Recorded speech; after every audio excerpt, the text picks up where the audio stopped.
बिस्मिल्लाहिर्रहमानिर्रहीम। रगड़ा लगाना शुरू कर दें पास पेपर्स को। पास पेपर क्वेश्चन 14 से शुरू करें। भाईजान पास पेपर को रगड़ा लगाना शुरू कर दें, खत्म होगी बात बस। अच्छा, अभी पहले अपना काम कर लो, अपने ऊपर सवार।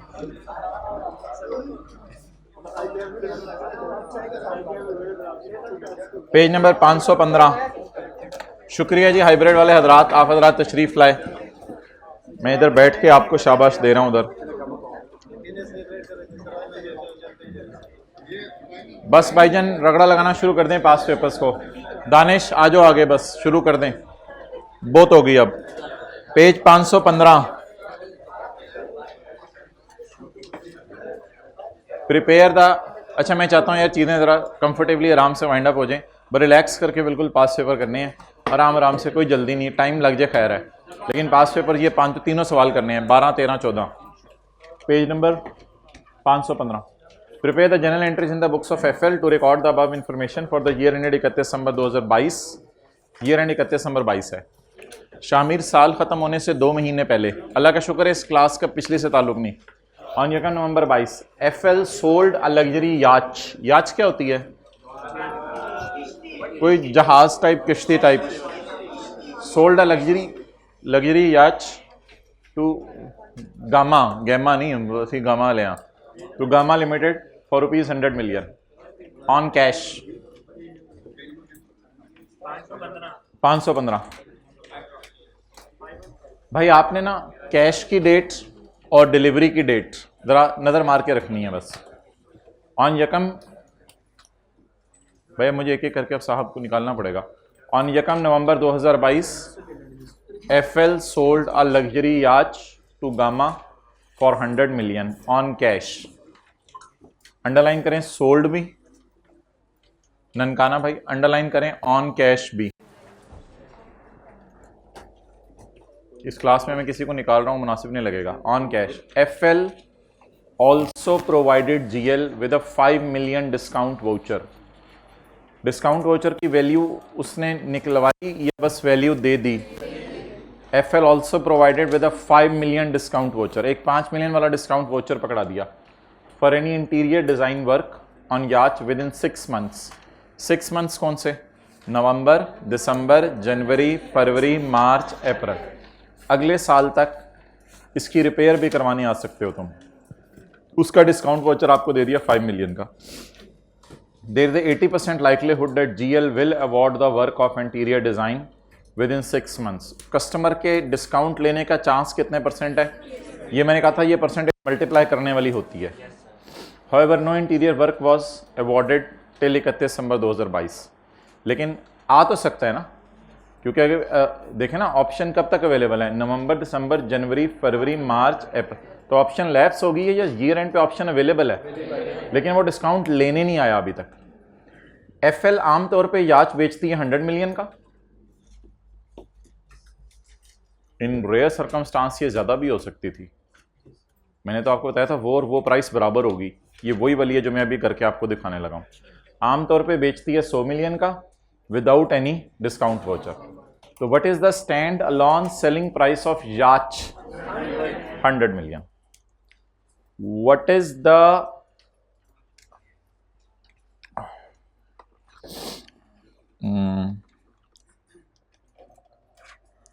ये मैं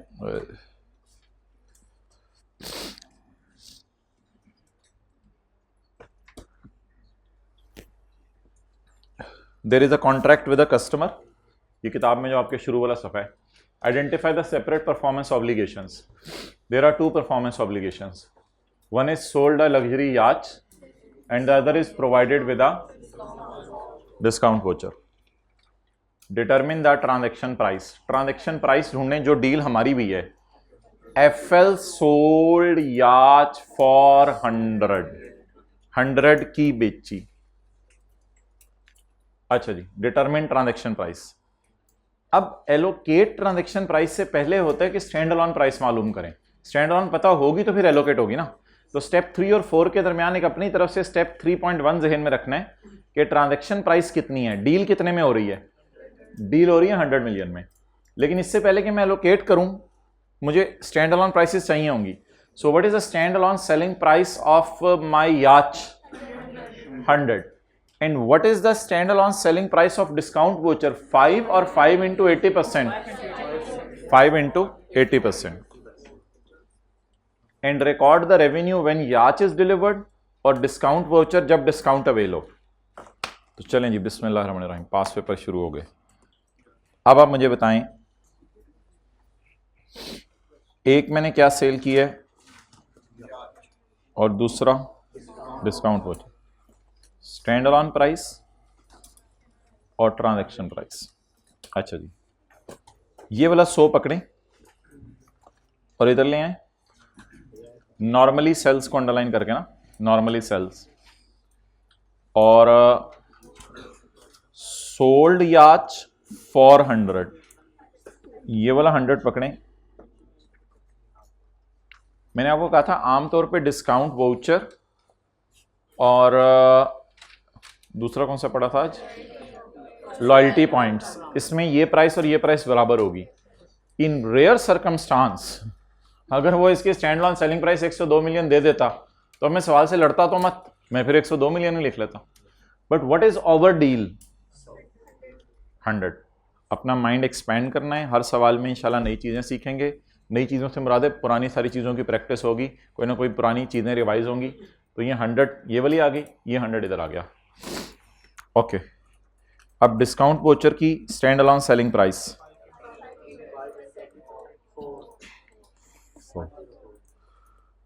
बाकी वो कर दें आप. 96 और 4 96.15, फिर 3.8 कर देना इसको. अच्छा मोहतरम, ये ना सवाल इस एतबार से ज़्यादा आसान था, लेटेस्ट टाइम का सवाल है. हो जाना था वैसे ये वाली एडजस्टमेंट. ये इसलिए आसान सवाल था क्योंकि इसमें ना रेक्टिफाइंग एंट्रीज नहीं उसने मांगी थी, सिर्फ उसने ओरिजिनल एंट्रीज मांगी थी. अच्छा, पेपर पैटर्न ये होता है कि 3 सवाल आपको आते हैं 15, 15, 15, 16 नंबर के या 17, 18 नंबर के, और बाकी सवाल फिर 8, 8 नंबर के आते हैं. इस तरह उसने ज़्यादा स्टैंडर्ड टेस्ट करने शुरू कर दिए हैं. और उसमें जो बड़े टॉपिक्स हैं आपको पता है जिनमें से ज़्यादा नंबर के सवाल आते हैं, अगली क्लास में आपको ग्रेड भी दिखानी है. IAS लिखने की ज़रूरत नहीं. IAS 38, IFRS 16, IFRS 15 और IAS 10, 37, तो IAS 12 ये ऐसे हैं, और कंसोलिडेशन ऑफ फाइनल अकाउंट. बाकी जो टॉपिक्स हैं, बाकी ज़ाहिर बात है IFRS 8 reh गया, IFRS 9 रह गया, IAS 21 रह गया, IAS 48 रह गया, एथिक्स रह गया. तो ये टॉपिक 7-8 नंबर वाले में से आएंगे. अच्छा, अब जी मुझे बता दें कैश कब रिसीव हुआ? एंट्री करेंगे 1 नवंबर को.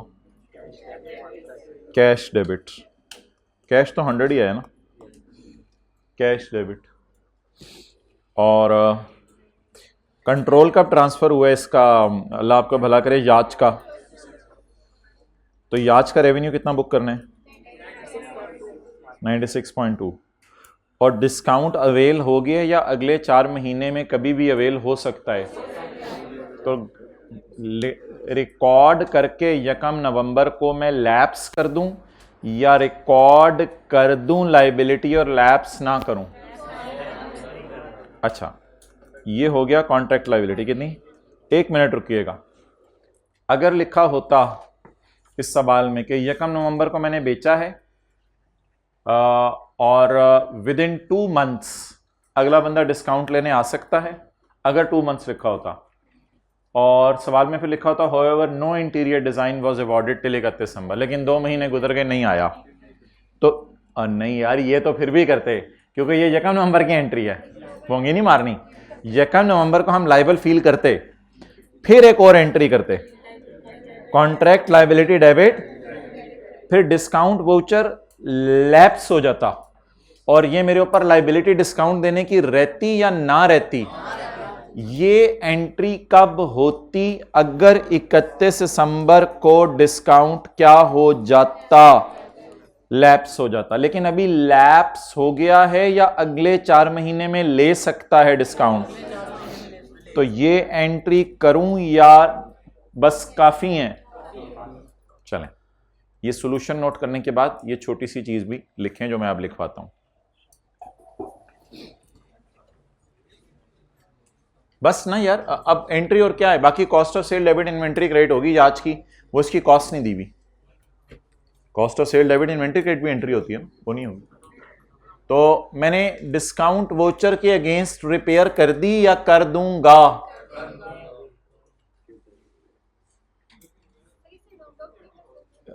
नहीं, राउंड ऑफ करेंगे तो आ जाके वहीं फिर 4 खड़े होने हैं, अजीब सा लगेगा भाई 4 और वो थोड़ा सा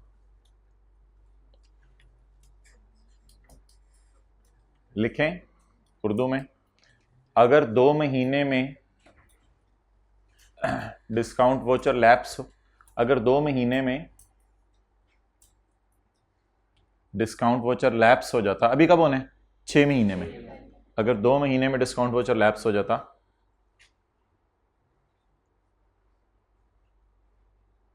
तो 31 दिसंबर को एक और एंट्री करते।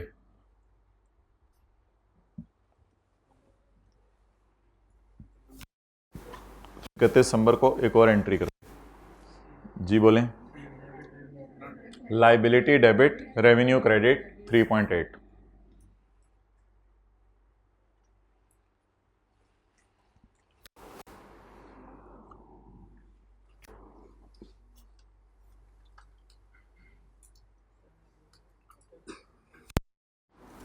अच्छा, अभी मैं स्टिल क्यों लाइबिलिटी में रखूं इस 3.8 को? अगले 4 महीने में मेरे पे डिस्काउंट देने की लाइबिलिटी है। अच्छा, वो भाईजान ने एक चीज़ की है, वो मैं कोशिश करता हूँ करने की, कि अब डिस्काउंट वाचर के जितने भी सवाल हैं उनकी एक लिस्ट बना दी जाए, फिर इसी तरह कस्टमर लॉयल्टी के जितने भी सवाल हैं उनकी एक लिस्ट बना दी जाए। वैसे थोड़ी सी कोशिश तो मैंने आज की क्लास में ऑलरेडी कर ली हुई थी इन भाई के कहने से पहले, कि पास पेपर के क्वेश्चन 14 में पहला एडवांस फ्रॉम कस्टमर की एडजस्टमेंट है, दूसरी रिट्रोस्पेक्टिव एडजस्टमेंट इन प्राइस वाली है जो हमने कल सीखी थी 250 215, और एक डिस्काउंट वोचर वाली एडजस्टमेंट है। बहरहाल तीसरी करा दी है मैंने, अब आपको पहली की तरफ चलते हैं।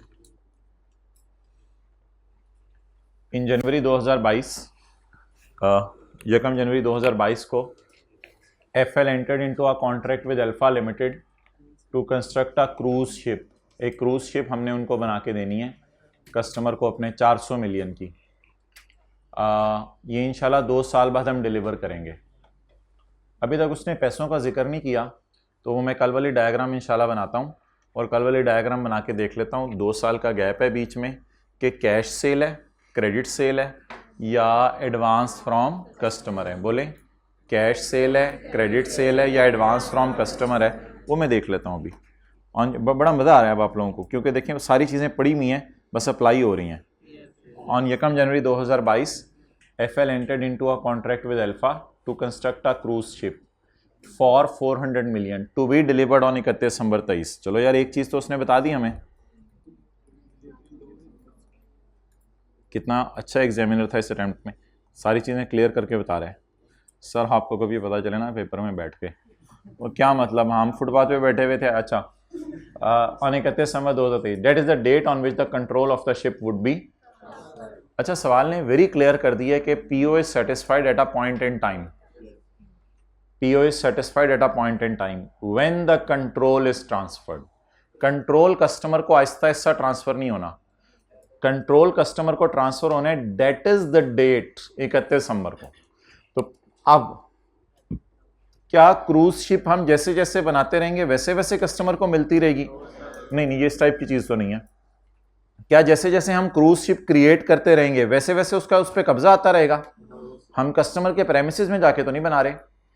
क्या सवाल के अंदर लिखा हुआ है कि क्रूज शिप हम बनाते हुए 2 साल किसी को बेच नहीं सकते, और दूसरा जो है वो क्रूज शिप जो है अगर हमने अधूरी छोड़ दी तो कस्टमर से हमें पैसे लेने का हक हासिल है? कोई ऐसी लाइन लिखी हुई है सवाल में?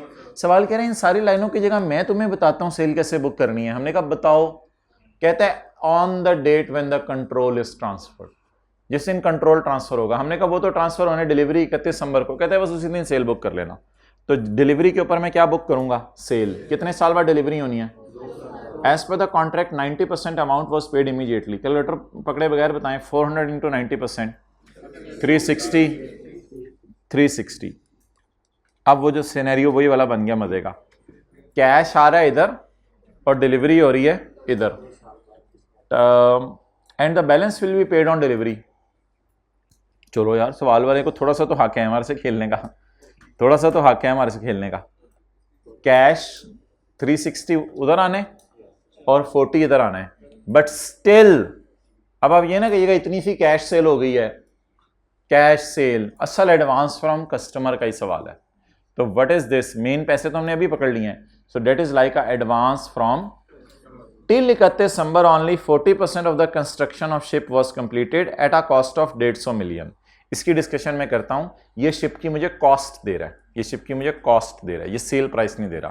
पहले मैं सेल प्राइस से खेल लूं। अब आप मुझे बताएं जी, ये सिनेरियो आपको समझ आ गया? 360 रुपए उधर आने हैं, बाकी इधर आने हैं।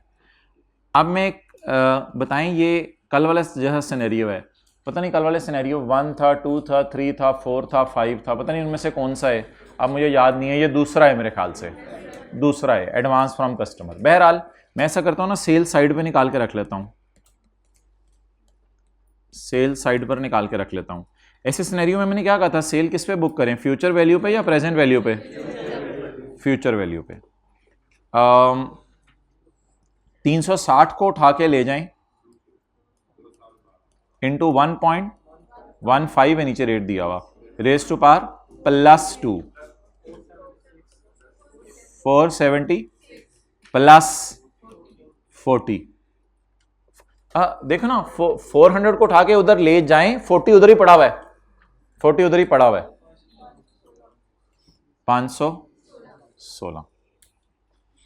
अब इसका टेबल 2 सालों का बना लेते हैं, लेकिन पेपर में 2 सालों का टेबल इसलिए नहीं बनाना क्योंकि सवाल ही 1 साल का है, तो 2 सालों का टेबल बना के टाइम ज़ाया करेंगे आप पेपर में। लेकिन हम कॉन्सेप्ट समझने के लिए 2 सालों का टेबल बना लेते हैं। तो ये जी अल्लाह का शुक्र है, कल वाले सवाल की रिवीजन हो गई, एडवांस फ्रॉम कस्टमर। तो सेल को किस पे बुक करना है, फ्यूचर वैल्यू पे। 360 को फ्यूचर पे ले गए, 40 पहले ही उधर पड़ा हुआ था, तो सेल बुक हो गई 516 पे। इसकी मिसाल क्या दी थी, बैंक से उधार लिया 360, वापस करेंगे बैंक को 476। अच्छा जी, date, description, contract, liability. Date बताएं जी, 1 जनवरी 22। बोलें जी कैश डेबिट कितना जी, 360। कैश डेबिट, क्वेश्चन 12 टाइप लिख लें इसको, वो जो कल भी दिखाया था, क्वेश्चन 12 टाइप जो पहली क्लास में किया था। 31 दिसंबर 22 जी। लाइबिलिटी है तो इंटरेस्ट एक्सपेंस या इनकम, 360 जरा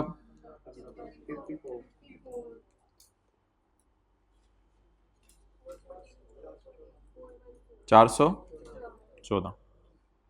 छोड़ो अब कैरिंग अमाउंट का लफ्ज़ क्या लिखना, अब हम बड़े हो गए हैं, पेपर में इतनी डिटेल में ना जाइए, बस कैरिंग अमाउंट को लिखने की जरूरत नहीं।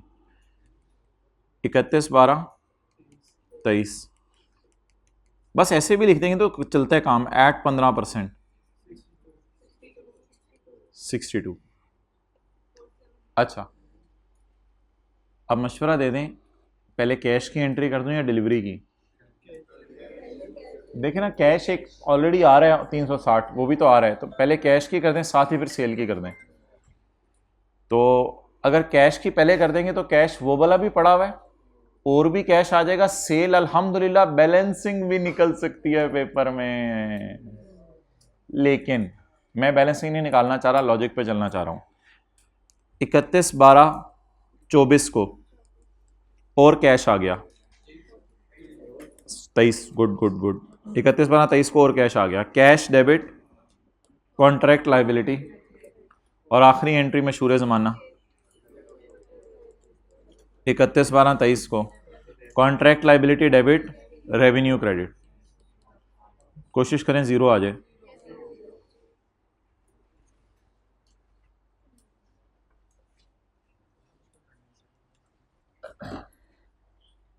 पौने 4 का बताया ना मैंने आपको, 3:45 तक हम कोशिश करते हैं ये वाला सवाल और 13वां सवाल कर लें, फिर 12वां बाद में कर लेंगे। बताएं यार, बस अब कॉपी करा दो इसका। अच्छा हाँ, स्कैन करके दे दो, खत्म करो, ईमेल करना पड़ेगा क्या? ईमेल किया हुआ मैंने उसको यार, वो फ़हीम को। अच्छा बताएं जी 360 की एंट्री से यार कर ली थी, cash debit, contract liability credit. 54 की entry, interest expense debit, contract liability credit. और बस सरकार पहला साल खत्म हो गया है, ये चस्के पेपर में पूरे कर लीजिएगा आप लोग और टाइम जाया कर लीजिएगा। इट्स हाइट ऑफ एनीथिंग, बस ने खत्म करें अब चीजों को। अगली 3 एंट्रीज आसान है। अच्छा नहीं सबर यार सबर, एक एंट्री भी रहती है, आखिरी लाइन रहती है।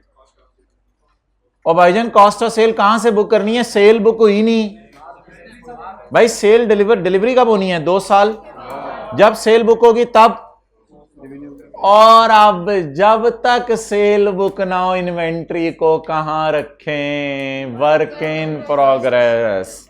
तो इन्वेंट्री पे खर्चा तो शुरू हो गया होना।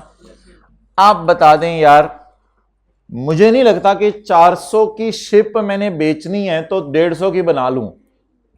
बड़ा खूबसूरत उसने लफ्ज लिखे, टिल 31 दिसंबर 22।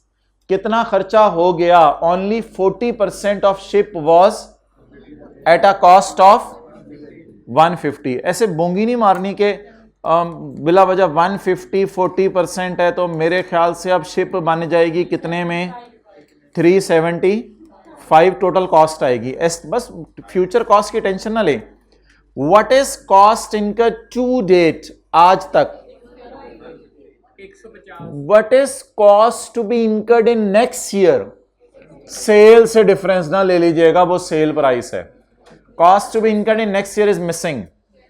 अगर सवाल में लिखा होता the performance obligation is satisfied over time, फिर मैं इस कॉस्ट को पकड़ता 150 को।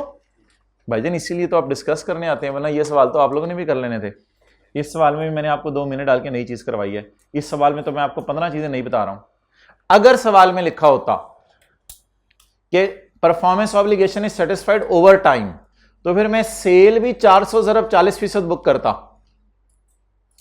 और कॉस्ट भी बुक करता। लेकिन अब मैं सेल और कॉस्ट दोनों बुक करूं, या सेल भी बुक ना करूं, कॉस्ट ऑफ सेल भी बुक ना करूं? एक्सेलेंट, ना सेल बुक करूंगा ना कॉस्ट ऑफ सेल बुक करूंगा। और जो आपको एंट्री मैंने कराई है, मैंने उसमें ना सेल बुक कराई है ना कॉस्ट ऑफ सेल। अब रहेगी पीछे कॉस्ट हो तो रही है, वर्क इन प्रोग्रेस में डाल दें। एंट्री करें आखिरी, inventory work in progress debit cash credit. वो जो सबसे पहली वाली एंट्री थी ना, चलें एक मजे की बात आता हूं। मैं आपको P&L बनवाता था और मैं सेल और कॉस्ट ऑफ सेल डलवाता था। याद है जिस क्लास में फटा हुआ था हमारा काफी? आप कहते थे इससे ऊपर भी एक एंट्री करवा रहे हैं। और यार याद करो ना, मैं सेल डलवाता था, कॉस्ट ऑफ सेल डलवाता था, इसकी एंट्री करवाता था, इसकी एंट्री करवाता था, इससे ऊपर एक एंट्री में करवाता था इन्वेंट्री डेबिट, जिसमें आप लोग पूछते थे कर लें ना करें, नहीं भी करें तो कर लें। ये वो वाली एंट्री थी। इस तरह नोट करेंगे तो याद भी रहेगी जिंदगी भर। इन्वेंट्री डेबिट कैश क्रेडिट कितने से? 150 से। बाकी सेल और कॉस्ट ऑफ सेल बुक क्यों नहीं करनी हमारे साल?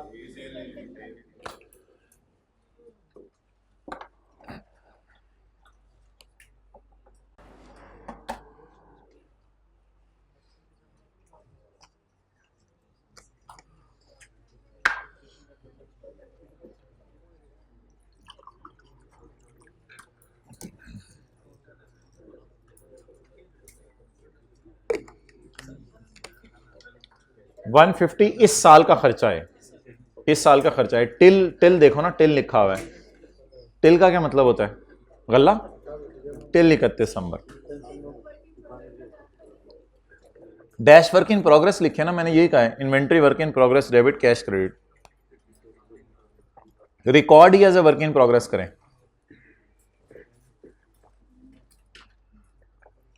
अच्छा यार देखो ना, आप किसी के लिए चीज बना रहे हो, सादा सी बात है। चलो एक मैं मिसाल देता हूं। आप किसी के लिए सालन बना रहे हो, अब 31 दिसंबर को ईयर एंड हो गया, आपने डिलीवर करना है अगले साल, आपने डिलीवर करना है 1 जनवरी को शाम को, और अब बनाना आपने हलवा शुरू कर दिया हमारे साल के एंड पे। तो जो हलवा बना होगा उसमें तो अभी आपने सिर्फ गाजरें काटी हैं, अभी तो आपने चीनी और दूध भी नहीं डाला। तो जो गाजरें कटी होंगी उन पर जो खर्चा आया होगा उसकी कोई ना कोई एंट्री तो करोगे किताबों में। तो उसकी एंट्री होगी inventory work in progress closing stock में अपीयर हो रही होगी। It make sense. शाम 5 बजे 31 दिसंबर को आपका ऑर्डर आया, सरकार हलवा बना दें। आपने गाजरें खरीद के काट ली, अभी जो गाजरें खरीद के काट ली इनको डिलीवर करने आपने 1 जनवरी को शाम 5 बजे, तो 1 जनवरी को शाम 5 बजे एंट्री होगी सेल की और कॉस्ट ऑफ सेल की। तो 31 दिसंबर को वो जो गाजरें हमारे पास क्रश हुई हुई, मशीन से तो हम गुजार लेंगे, क्रश हुई हुई पड़ी होंगी, उनकी कॉस्ट कैसे निकलेगी? उनकी कॉस्ट निकलेगी गाजरें खरीदने की कॉस्ट, गाजरें खरीदने की cost, inventory debit cash credit. और हो सकता है हम जो है वो उसको इन्वेंट्री वर्क इन प्रोग्रेस में शो करें, क्योंकि वो डिलीवर कब होनी है? अगले साल। चलें जी, आपका मशहूर समाना सवाल आ गया है। बिरयानी का डब्बा 215 और 250 रुपये। हाँ जी, 150 भाईजान। ये बन्नी कितने, ये बिकनी कितने की है? 400 की। बन्नी कितने की है? शायद 370, 80, 90 की बन्नी हो। टिल 31 दिसंबर इस पे कितना खर्चा आ गया है? 150। बाकी इसमें मटेरियल लगेगी, लेबर लगेगी अगले साल, तो शायद टोटल खर्चा मुझे लग रहा है शायद 300, 350, 370, 80 तक पहुंच जाए। इतना लूट तो नहीं मची हुई कि 150 की बना के 400 की बेच रहे हो, फिर तो हम भी जांच ही बनाना शुरू कर दें दुनिया में। अच्छा, to be delivered,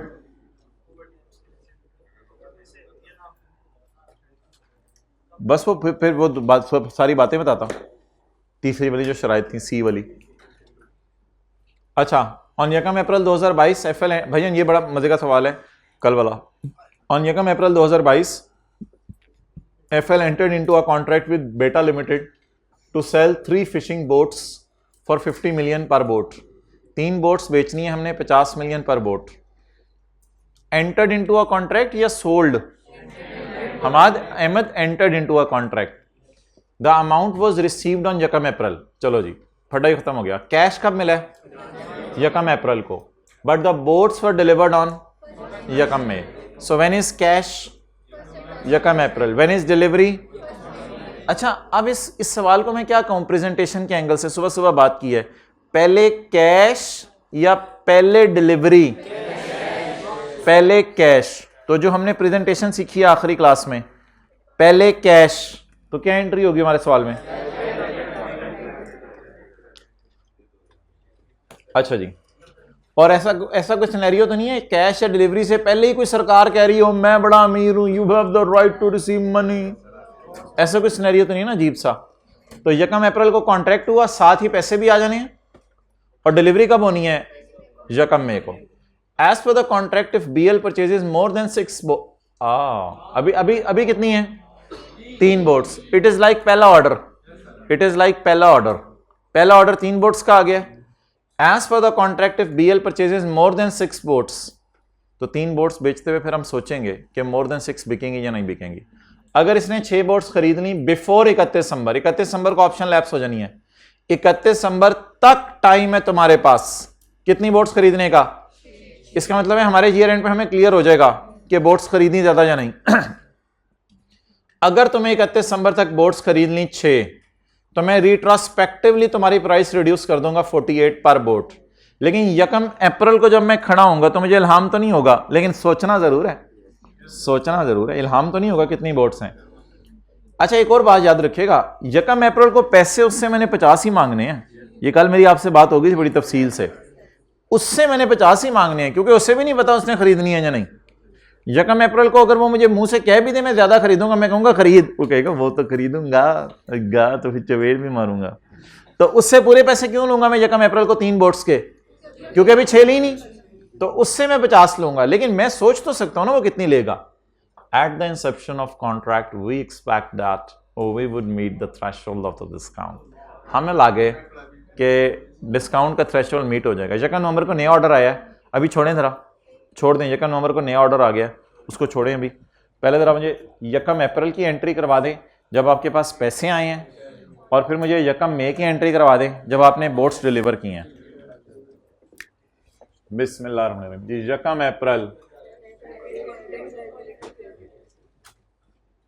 cash debit, contract liability credit, कितनी बोट्स?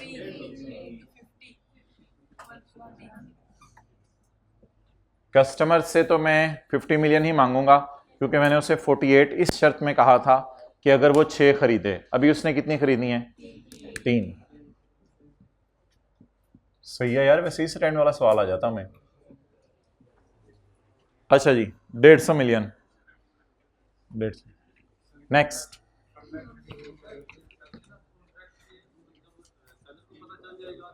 अंदाजा लगाएगा eight the inception of contract, इधर साइड को, eight the inception of contract seller अंदाजा लगाएगा कि शायद वो इससे ज्यादा खरीद ले। इसकी बेस पे क्या छेड़ना है? कैश नहीं छेड़ना।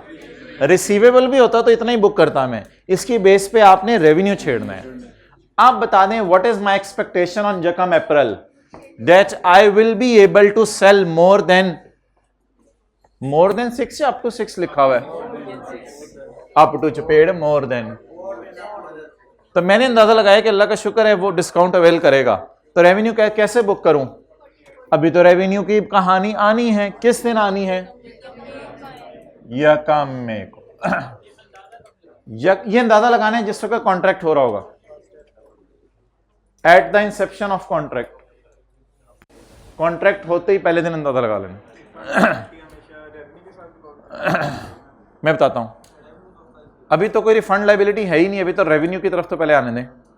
अभी तो मजबूर है ना हम, अभी तो हम मजबूर हैं 150 की एंट्री कर दें बस। उसमें अगर आप रिफंड लाइबिलिटी भी करोगे, कॉन्ट्रैक्ट लाइबिलिटी एक ही चीज़ है ना, कोई इतना हार्ड एंड फास्ट फर्क नहीं पड़ता उससे। अगली एंट्री में ना आप लोगों ने मुझे एंट्री बतानी है।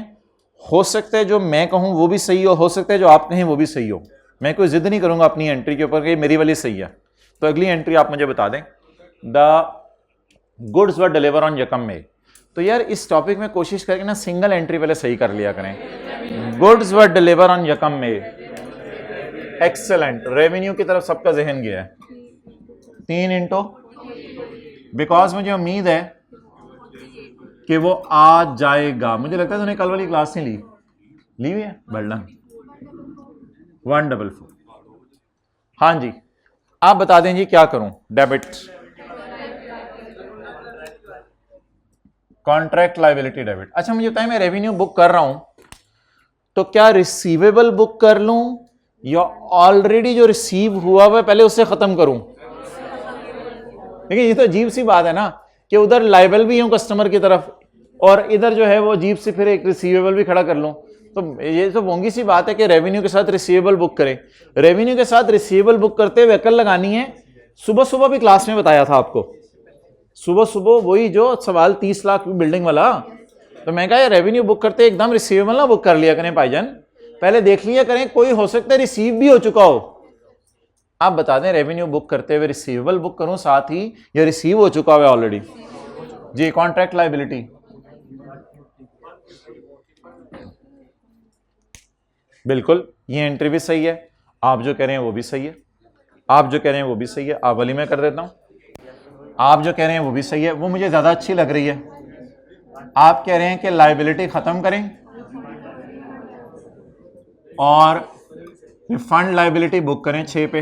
बिल्कुल दोनों एक्सेप्टेबल हैं, कोई मसला ही नहीं, कोई मसला ही नहीं। यार मैंने कह दिया दोनों सही हैं तो मेरे से क्यों बहस कर रहे हो? मैंने कह दिया दोनों सही हैं तो बात खत्म। अच्छा मुझे वैसे दूसरी, मैंने सोल्यूशन में ये की हुई है, लेकिन आज सुबह जब मैं कर रहा था तो मुझे दूसरी अच्छी लग रही थी। 6 आपको अब नजर आ रहे हैं ना? देखो अकाउंट को नेट कर लो ना, 6 की लाइबिलिटी नजर आ रही है। 150 माइनस 144 काट दो आपस में। तो दूसरी वाली मेरे दिल में आ रहा है, अगर कर लें तो चलेगी, रहने दें, और करके कर लो, ठीक है और करके कर लो। लेकिन फिर और करके मैं इधर कर रहा हूं, मैं अब इसी को आगे चला रहा हूं। कुछ लोग ये कह रहे हैं कि जी कॉन्ट्रैक्ट लाइबिलिटी अकाउंट को बिला किताबों से ही खत्म कर दें, रेवेन्यू बुक करें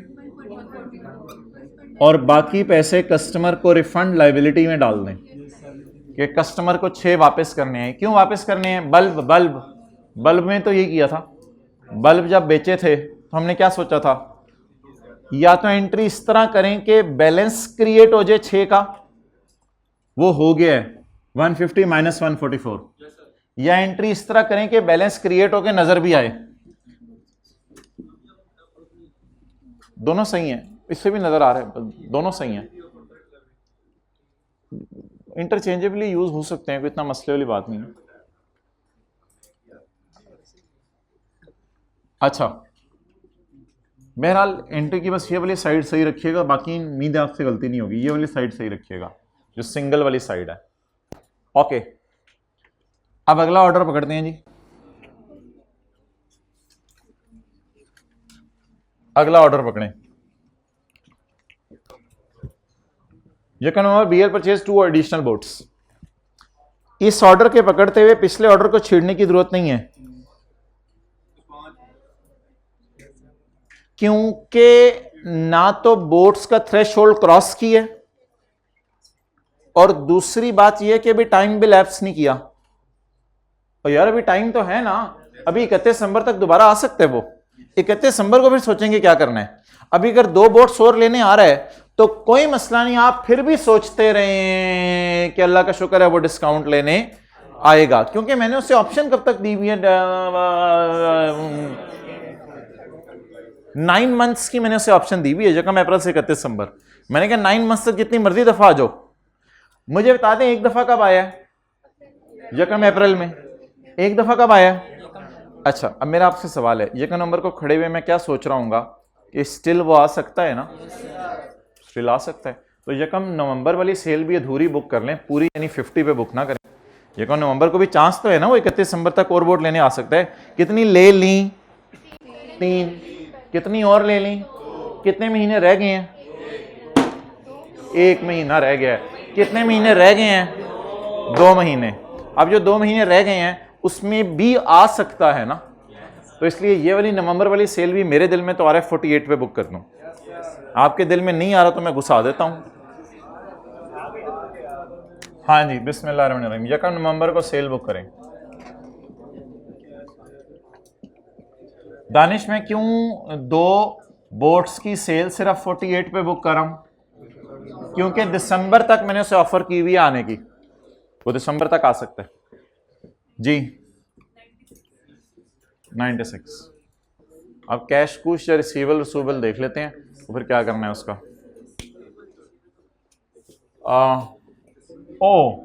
पेमेंट तो जनवरी में होनी है। पेमेंट कोई परफॉर्मेंस से लिंक नहीं है। No no no no no, पिछले सवाल की तरह नहीं है परफॉर्मेंस से लिंक।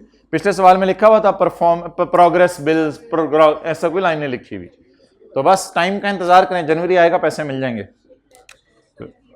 लाइबिलिटी भी पड़ी हुई है 6 की, तो ठीक है वो लाइबिलिटी खत्म कर दें। मुझे वो लाइबिलिटी रिफंड टाइप लग रही है।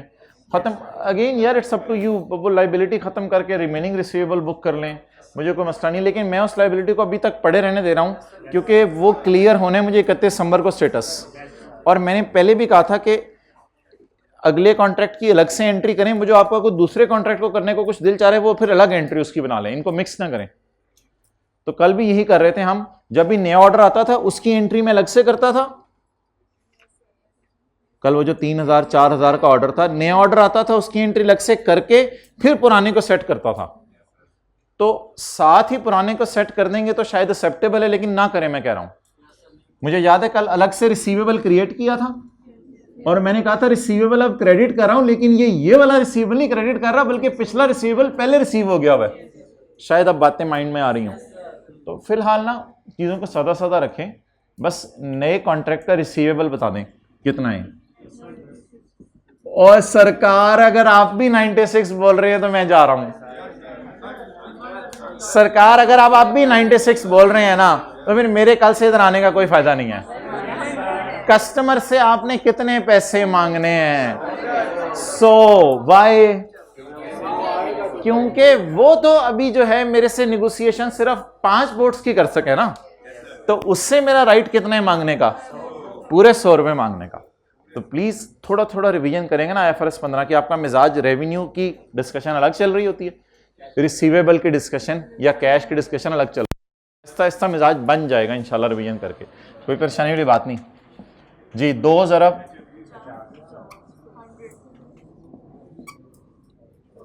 अब आप रिफंड लाइबिलिटी आपने लफ्ज यूज ही नहीं किया अभी तक, तो बस लाइबिलिटी टू पे बैक कैश, लाइबिलिटी टू पे बैक कैश कर लो।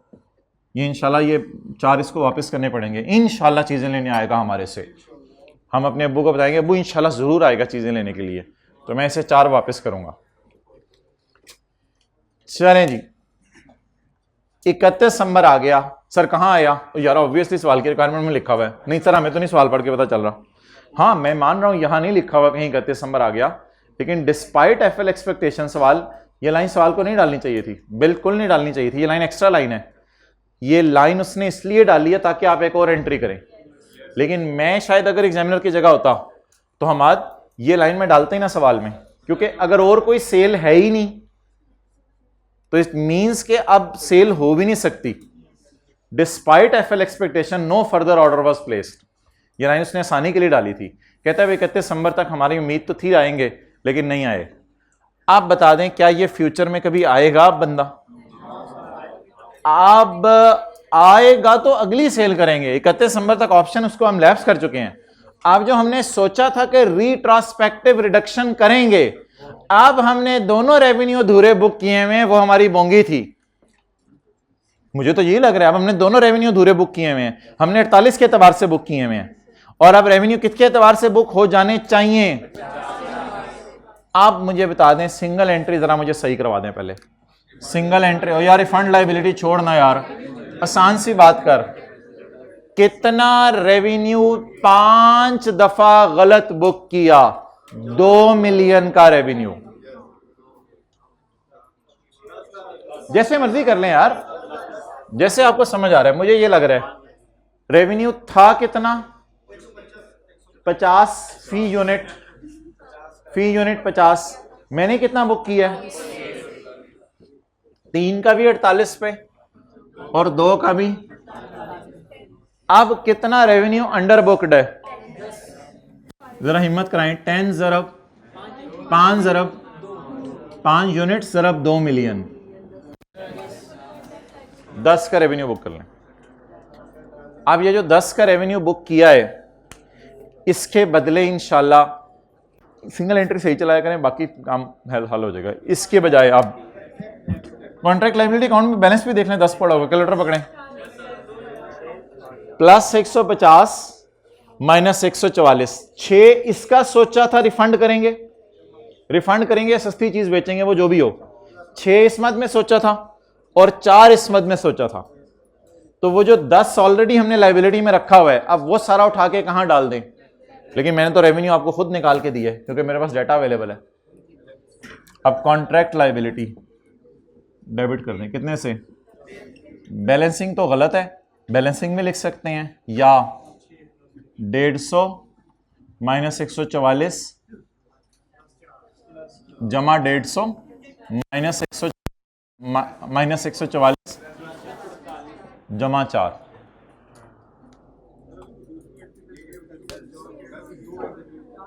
वन बाय वन जी। अच्छा हाँ, अगर रिफंड लाइबिलिटी वाली होती तो रिफंड लाइबिलिटी डेबिट कर देते इधर। दोनों डिफरेंट अकाउंट्स, फिर इसका भी नाम रिफंड लाइबिलिटी रखता मैं, अगर उधर से रिफंड लाइबिलिटी निकालता तो फिर इसका भी नाम रिफंड लाइबिलिटी। अच्छा मुझे सिर्फ इस एंट्री के बाद बैलेंस बता दें कितना पड़ा हुआ है। यार वो फेयर वैल्यू रिजर्व का बैलेंस निकालते थे, उस तरह कर लें। बैलेंस कितना पड़ा हुआ है? 150 क्रेडिट माइनस 144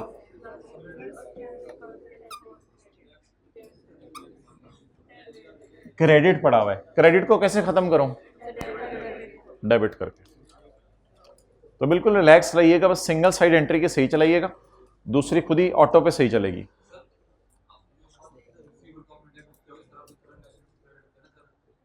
करंट लाइबिलिटी नहीं, कॉन्ट्रैक्ट लाइबिलिटी। क्या? एक minute. So height of anything in this entry 3 चीजें सोचने की जरूरत नहीं थी, 2 चीजें पक्की सोच सकते थे। 2 चीजें पक्की कैसे? एक minute, one by one, relax guy, one by one. 2 चीजें सोच सकते थे। Number 1, BL purchase 2 boats at the inception. We expect that the discount target will be met. इसकी बुनियाद पर रेवेन्यू की फिगर हर बंदे ने सही निकालनी थी।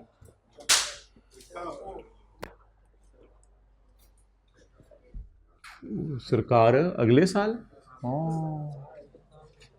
Payment will be received in अगला साल, payment will be received in अगला साल, रिसीवेबल। तो ये दोनों हर बंदे ने सही लिख लेने थे और आप रिफंड लाइबिलिटी लिख दो if it seems logical. Refund liability यानी लाइबिलिटी है चार्ज वापस करने की, डिस्काउंट देने की लाइबिलिटी है। तो इस एंट्री में तो अल्लाह का शुक्र है मैं वो वाली चीजें जो आपको बताऊं, ये वाली क्रिस्टल क्लियर थी, ये वाली क्रिस्टल क्लियर थी। इस एंट्री में ये वाली क्रिस्टल क्लियर थी, इस एंट्री में ये वाली क्रिस्टल क्लियर थी, इस एंट्री में ये वाली क्रिस्टल क्लियर थी। If you want to highlight you can. Single entry बिल्कुल सही होनी चाहिए आपकी। तो जाहिर बात है आधी सही हो आधी गलत हो, आधी के नंबर मिलेंगे। ये तो आपने अजीब सी बात कर दी है। नहीं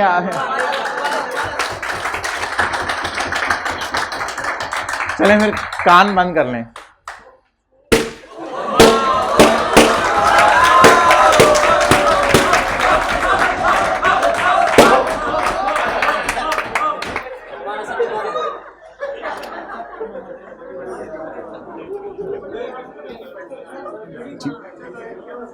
क्या अस्तगफिरुल्लाह, ये क्या बात नहीं, कोई जरूरत नहीं। अच्छा मैं हाथ दोगे नहीं, उनको बताएं, ये वाले साहब को बिठाएं, उन्हें चाय शाय पिलाएं। पास पेपर क्वेश्चन 13 निकालें, पास पेपर क्वेश्चन। उनको पता चलेगा सीए में, क्या आर्टिकल्स में भी इसी तरह होगा कि आपको पेरेंट्स लेने आएंगे, obviously and they have to wait for 1 और 2 और 3 आवर्स। बड़ा नॉर्मली होता है ऐसा, they will be use to. निकालें जी पास पेपर क्वेश्चन नंबर 13। कमाल सवाल है, इसका पार्ट 1 आपका होमवर्क है, पार्ट 2 मैं करवाने लगा हूं। मैसेज कर दें उनको। पेज 514 भाईजान, ये कॉन्ट्रैक्ट मॉडिफिकेशन आपका होमवर्क है। कॉन्ट्रैक्ट मॉडिफिकेशन याद है, एक क्लास में पार्ट बी में की थी। चलें जी, सवाल आ गया जिसका इंतजार था, कमाल सवाल बना दिया बनाने वाला।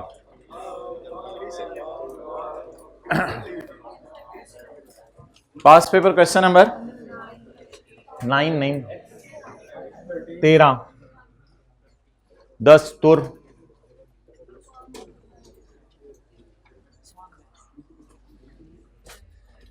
चलो उससे टिश्यू टेटर से मिटा दो, टिश्यू टेटर से मिटा दो भाई, वो पता चलाएं डस्टर। पढ़ें जी पॉइंट 2। यार आप मिटा दो, बस बैठ जाओ दानिश। अच्छा इधर रख दो, इधर रख दो, वो भाई आ रहे हैं। हाँ बस टाइम कम है, इंशाल्लाह हमने ब्रेक से पहले ये वाला जरा ओवर करना है। क्वेश्चन नंबर 13, अटेम्प्ट 1980 की है। किताब नहीं लेनी, नहीं खुद अपने आप को स्यापे में डाले रखना है। 1000-1200 नहीं खर्चना एक दफा। ऑन यकम जनवरी 1300 ऑन यकम जनवरी 2022। भाईजान आप तो एक टीचर की किताब नहीं खरीद सकते, हम पहले दिन जाते थे 4-5 किताबें खरीद के आ जाते थे आराम से। तो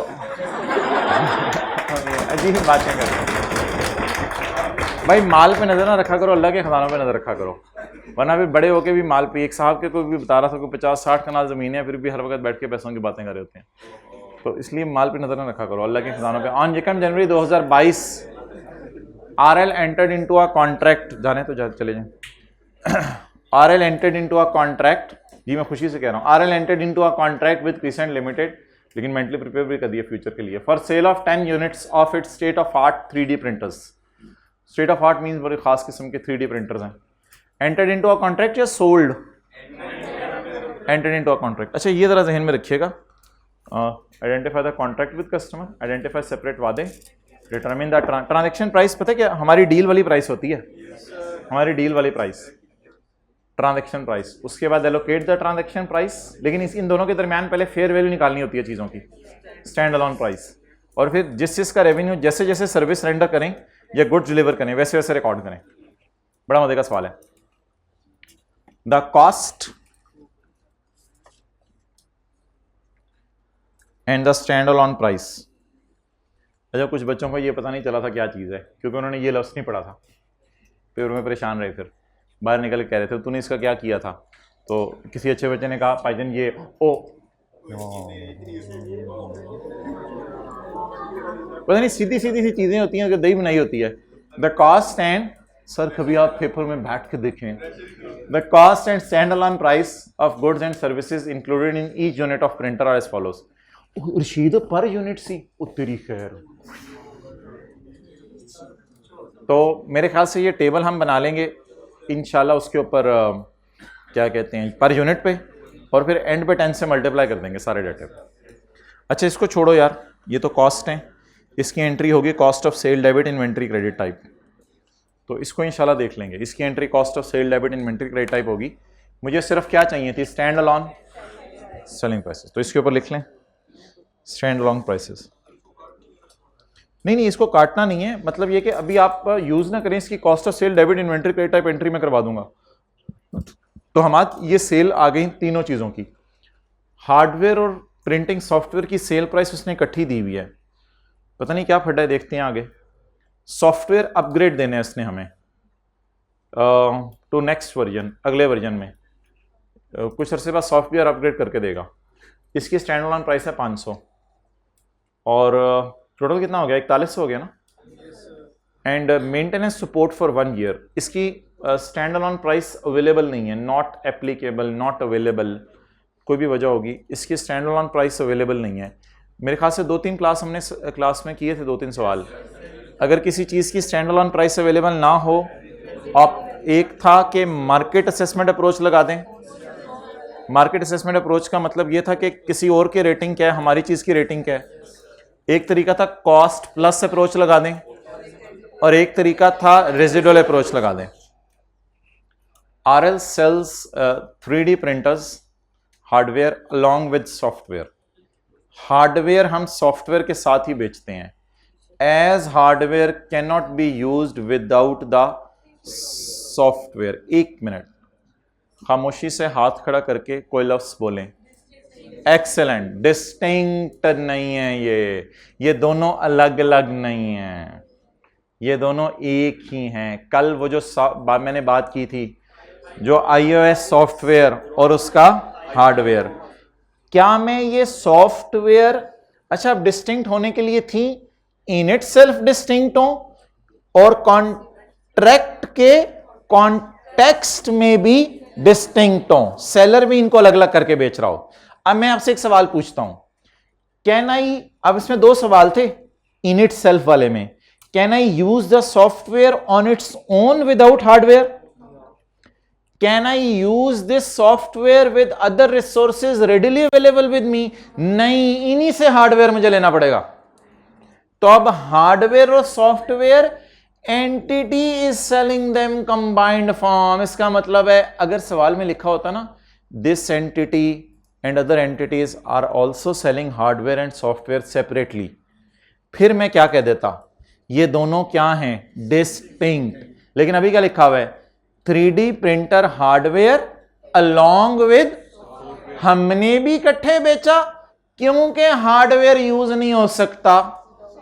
और अगर कोई ऐसी लाइन लिखी होती ना, सॉफ्टवेयर हार्डवेयर बाकी लोग इकट्ठे मार्केट में अलग अलग बेच रहे हैं और इनका हार्डवेयर लेके किसी और का सॉफ्टवेयर लगा लो, तो फिर ये डिस्टिंक्ट हो जाती।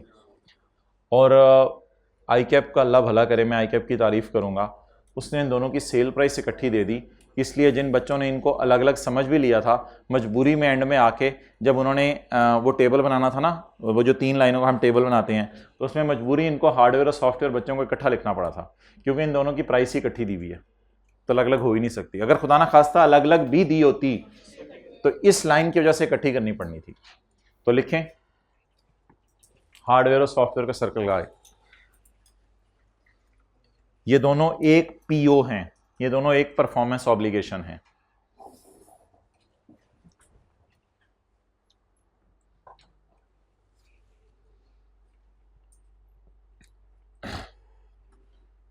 अच्छा, आगे अल्हम्दुलिल्लाह मसला नहीं है। The 3D printer remains functional without software upgrade. Software upgrade करना जरूरी नहीं है, पुराने सॉफ्टवेयर पे 10 साल भी चलते रहो, और अल्लाह का शुक्र है कई सॉफ्टवेयर हम भी, मैं भी, आप घरों में यूज़ कर रहे हैं, कभी अपग्रेड नहीं किया। विंडोज़ 7, विंडोज़ 98, तो कुछ लोग तो ऐसे भी हैं तो विंडोज़ 95 पे चल रहे हैं, तो सॉफ्टवेयर अपग्रेड किए बगैर भी कई साल चलते रहते हैं। माइंड स्वीपर अगर अगले में नहीं मिल रहा तो माइंड स्वीपर गेम खेलने के लिए हम पुराने भी गुजारा चलाते हैं। अच्छा, द गेम होती है एक, the 3D printer remains functional without software upgrade. 3D printer functional रहते हैं सॉफ्टवेयर अपग्रेड के बगैर, एंड मेंटेनेंस के बगैर भी हार्डवेयर सॉफ्टवेयर चल सकता है। इसका मतलब है ये दोनों चीजें कोई जरूरी नहीं है हार्डवेयर के लिए, लेकिन क्या जरूरी है? सॉफ्टवेयर। इस और ये दोनों चीजें जरूरी नहीं है। RL sells software upgrade upon release to its customer। भाईजान, हमाद साहब, अहमद साहब, RL sells software upon release। Software upgrade किस वक्त डिलीवर होगा? जब हम रिलीज करेंगे। इसका मतलब है, बता दें इसका रेवेन्यू कब बुक करेंगे? जैसे ही रिलीज किया इनको भी डिलीवर कर देंगे। रिलीज करने का क्या मतलब है? अपग्रेड बनाने में कंपनी को टाइम लगता है ना। आपने अपने मोबाइल इस्तेमाल करें, 3-4 महीने बाद नया अपग्रेड आता है। जैसे ही अपग्रेड रिलीज किया, इंशाल्लाह सारे कस्टमर को हम डिलीवर कर देंगे। हम सेल कर देंगे अपग्रेड जैसे ही मार्केट में रिलीज होगा। अगर हमारे साल रिलीज हो गया तो इसका रेवेन्यू भी बुक कर लेंगे, अगर हमारे साल रिलीज ना हुआ तो इसका रेवेन्यू नहीं बुक करेंगे। अच्छा जी, however RL does not provide maintenance support. RL maintenance support लोगों को देता ही नहीं, इसलिए इसकी प्राइसेस है पता ही नहीं। RL मेंटेनेंस सपोर्ट लोगों को देता ही नहीं, बट वेंट अगेंस्ट इस पॉलिसी। लेकिन हम अपनी पॉलिसी के खिलाफ जाके इसको मेंटेनेंस सपोर्ट देने को तैयार हो गए हैं। अब अगेन पॉलिसी के खिलाफ तो चले गए हैं, लेकिन कॉलेज वाले जो है वो किसी के, मिसाल के तौर में कहूँ, कॉलेज वाले मालिश करते ही नहीं। अब आपके जो है वो दर्द हो रही है पाँव के अंदर, तो कॉलेज वाले मालिश करें। अब however college went against the policy, और बच्चे ने कहा मैं बहुत थका हूँ, ये है वो है, मेरे पाँव दर्द कर रहे हैं। कॉलेज वालों ने कहा आ जाओ तीनों मालिश करिए।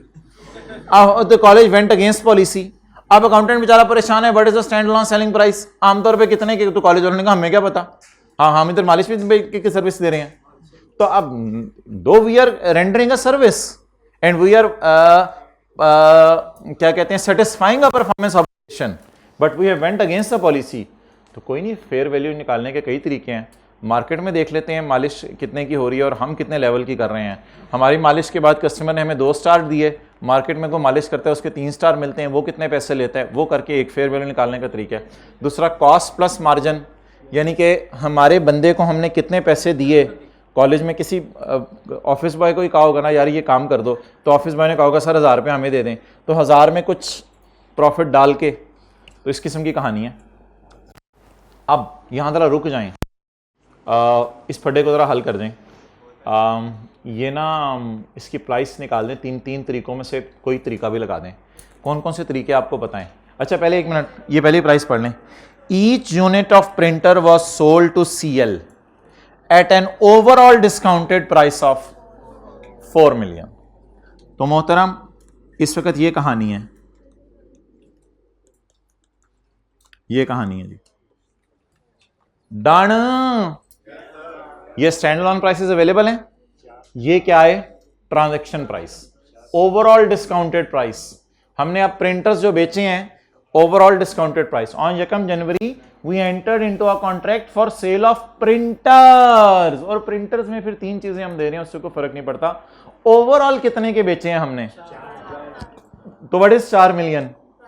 Determine the transaction price. Transaction price is 4। अब वो जो टेबल है मैं जबरदस्ती इधर ही बना रहा हूं आज। Stand alone selling prices and transaction price. अब आप मुझे ये बता दें कि मैं कौन कौन सी अप्रोचेज यूज कर सकता हूँ। मार्केट असेसमेंट अप्रोच नहीं दी हुई, किसी और की प्रोडक्ट की रेटिंग हमारे प्रोडक्ट की रेटिंग नहीं दी हुई, वो फेल हो गई। रेजिडुअल अप्रोच लगा लेते हैं, वो चपेड़, जवाब नेगेटिव आ गया। क्या करूं? रेजिडुअल अप्रोच लगे, जवाब नेगेटिव आ गया। कॉस्ट प्लस अप्रोच लगा लें। एक्सेलेंट, कॉस्ट प्लस अप्रोच लगा लें। मार्कअप मार्जिन मिसिंग है। रोल भी गए थे, चस भी नहीं आई। क्या करें, क्या करें? रेजुलर अप्रोच भी नहीं लगा सकते। 4 में से ये दोनों माइनस किया, 4000 है ना यार, 4000 में से ये माइनस किया, जवाब नेगेटिव आ रहा है। रेजुलर अप्रोच फेल। दूसरी approach cost plus approach, markup margin नहीं अवेलेबल, मार्केट रेटिंग नहीं अवेलेबल। तो आईकैप ने बड़ा आसान सा काम किया। आईकैप ने कहा मार्कअप मार्जिन इनका निकाल लो। इनमें से निकाल लो हाँ कहते हैं इनका यूज कर लो, या फिर ये नोट दे के आज मैंने सवाल नहीं सॉल्व करना तो डेडलॉक में हाँ ये यार आईकेएफ ने सही निकाला है यार, बंदा सही फंस गया था यार, हीर है यार आईकेएफ, बंदा निकाल दिया यार उसने। तो इनका मार्कअप मार्जिन निकाल लें, जरा कैलकुलेटर पकड़ें, किसी एक का निकालने चले। वैसे मैंने घर में निकाल के आज सुबह देखा था, दोनों का सेम निकल रहा था, दोनों का सेम निकल रहा था। चाती मारें जरा, 350 नहीं सरकार, 350 नहीं 150 भाई, 150 यार क्या हो गया, 150 divided by 500, 150 divided by consolidation profit divide by sale into 100, 30% margin निकला है, मार्कअप नहीं निकला, मार्जिन निकला है, मार्जिन। अच्छा अब जो है वो 30% मार्जिन निकला है। अच्छा यार वैसे मेरा मशवरा है मार्कअप निकाल लें, क्योंकि कॉस्ट अवेलेबल है, बाद में आप कंफ्यूज ना हुए, इंशाल्लाह टैकल तो फिर भी हो जाएगा।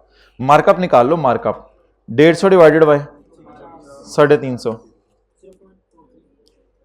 42.85%, जो मर्जी कर लो, कोई मसला ही नहीं। मार्कअप निकालो, मार्जिन निकालो, इनका भी निकालें, इनका भी निकाल के देखें। नहीं मार्जिन नहीं, मार्कअप निकाल लो, यही आ रहा होगा फिर। 1800 जमा 720, नहीं पहले ना 3600, देखो ना ये कॉस्ट है, ये सेल है, प्रॉफिट बताओ, profit what is sale 3600, what is cost 25, ज्यादा हो गई है, मुझे प्रॉफिट बताएं आप लोग। 10, तो 1080 डिवाइडेड बाय कॉस्ट कर दें 2520 इंटू 100,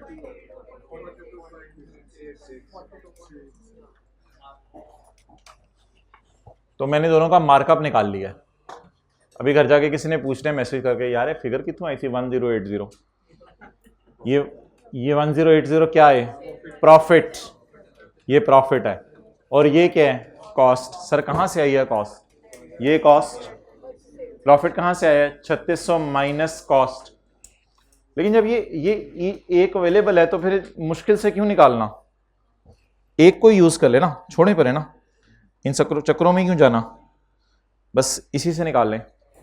आप बता दें जी 210 किस पे पड़ा हुआ है, कॉस्ट पे, cost plus profit is equal to cell.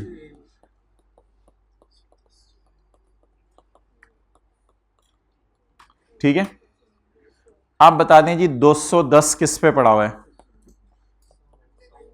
मैंने किस पे लेके जाना है, 300 आ गया एग्जैक्ट।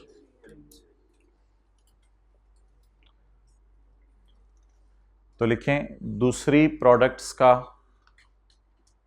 मार्कअप निकाल के इसमें यूज किया है, दूसरी प्रोडक्ट्स का मार्कअप निकाल के इसमें यूज किया है।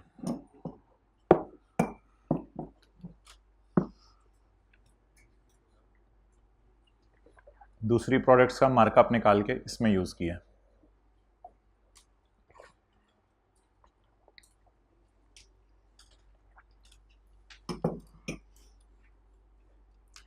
अगर मार्जिन निकालते 30 तो कैलकुलेटर पकड़ते क्या करते,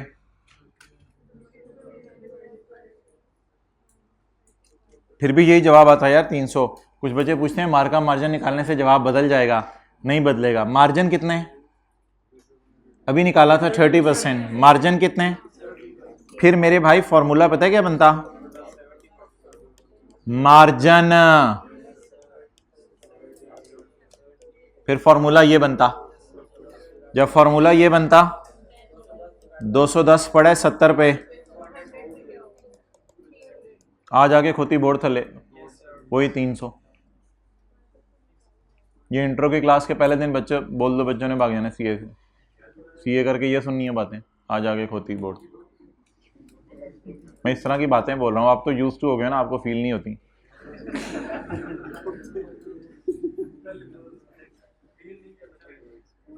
वैसे अपना हल्का है बाब ऐसा रखिएगा कि ज़बान का अल्फाज लोग सही इस्तेमाल करते हो। ये तो हमारा मुहावरा हमने बोला, हमने कोई ऐसी गलत बात नहीं की, हमने तो नहीं कोई बात नहीं वाला चक्कर नहीं है। आपका बच्चा पूरा पूरा दिन आवारा कर दी, शाम को कोई बात नहीं, तो अकल लगानी होती है, अकल भी कोई चीज़ है। आपके ऊपर कोई ऐसी चीज़ आ रही हो जो आपके दिल को बुरी लग रही हो, फिर आप उसको अगले को माफ़ कर दो।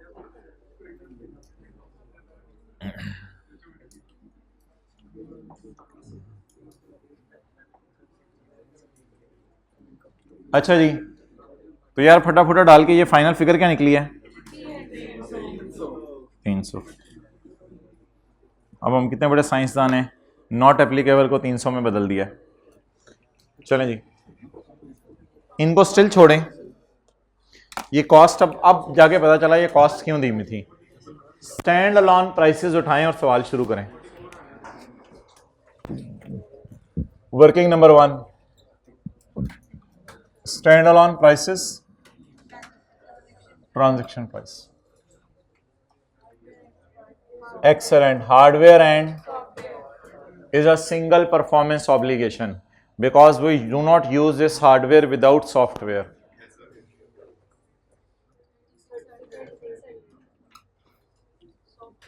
Upgrade,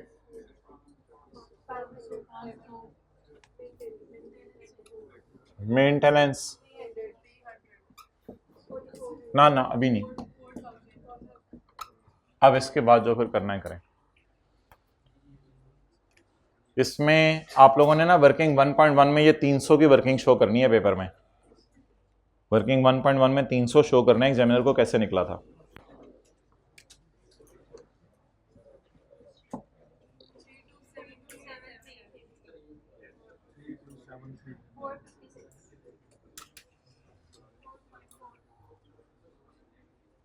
भाई डिस्कशन क्लास नहीं चल रही, वन साइडेड क्लास चल रही है। ननकाना भाई डिस्कशन करनी है मेरे से करें।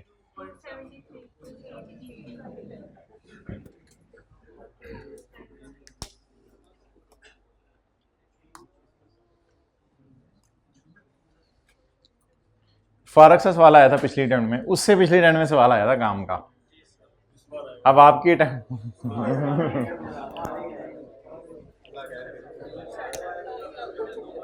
अच्छा, और यार हर सवाल में आधे नंबर लेने होते हैं, हमने तो अपने बड़ों से ये सुना था, इस वजह से रिलैक्स होते थे। क्या अब इतने फारग हैं आप लोग हर सवाल में भी आधे नंबर नहीं ले सकते? असल में कोई टॉपिक छोड़ने से बंदा परेशान होता है, या टॉपिक का सब टॉपिक छोड़ने से। तो ये रिस्क ना लीजिएगा, टॉपिक या उसका सब टॉपिक छोड़ दे। अच्छा, as per the payment terms, थोड़ा सा जरा silence. As per the payment terms CL paid 30% on Yakam January 22.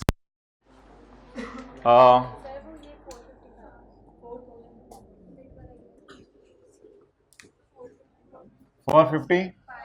इस 1 रुपये को देखें, को टैली करना जरूरी नहीं होता। 5, 6, 7, 8, 9, 10, 11 अभी भी नहीं टैली हुआ। 272। इस 1 रुपये को टैली करना जरूरी नहीं होता फिर बाद में। सील्स टैक्स में इस तरह की वर्किंग होती थी, पोर्शनमेंट वर्किंग 2, तो उधर भी ये समझाया था, इधर आके फिर वही बात करने फायदा क्या। अच्छा, as per the payment terms, payment terms तो अलग चल रही है, रेवेन्यू की कहानी अलग चल रही है। ये सरकार अब अपनी अपनी कहानियां चल रही होती हैं। As per the payment terms, फूल ही गिरा क्या हुआ, चाहे देख इधर। As per the payment terms CL paid 30% on यकम जनवरी। भाई अब ना आपने ढूंढना इन तीनों चीज़ों में से कौन कौन सी चीज़, ये चीज़ डिलीवर होगी, ये भी डिलीवर होगी, और ये विद द टाइम रेंडर होगी। अब देखने कौन कौन सी चीज़ डिलीवर होगी है कब, और कौन कौन सी चीज़ रेंडर होगी है कब। सॉफ्टवेयर अपग्रेड तो मेरे ख्याल से मैं तो यही होता है कि किसी दिन उठते हैं सुबह, पता चलता है सॉफ्टवेयर अपग्रेड आया हुआ है, और वो 1 सेकंड के अंदर इंस्टॉल हो जाता है, या 5-10 मिनट के अंदर। सॉफ्टवेयर अपग्रेड तो आहिस्ता आहिस्ता नहीं होता कि हम आपके सिस्टम में अपग्रेड करने लगे हैं और अप्रैल से लेके जून तक अपग्रेड हो रहा हो। अपग्रेड ओवर टाइम नहीं हो, अपग्रेड तो है जो है वो आता है और अपग्रेड हम करते हैं और थोड़ी देर बाद अपग्रेड हुआ होता है। आगे चलें। हाँ, नहीं, not, it is not a service, it is type goods कि बस अपग्रेड आया, बटन दबाया अपग्रेड हो गया। अच्छा ना करना ये काम क्लास। अच्छा, एज पर द, बोल कौन रहा है, as per the payment terms CL पे 30% ऑन साल का पहला दिन, साल के पहले दिन उसने दे दिए 30%, while 50% was paid at the time of the, delivery लग से बातों बातों में डिलीवरी भी बता गया, while 50% was paid at the time of delivery of printer. अच्छा जी, प्रिंटर का रेवेन्यू कब बुक करना है? या कम मार्च को, जब हार्डवेयर प्लस सॉफ्टवेयर दोनों डिलीवर हो रहे हैं। And remaining 20% will be paid in फरवरी, और बकाया पैसे कब मिलेंगे? फरवरी में। अब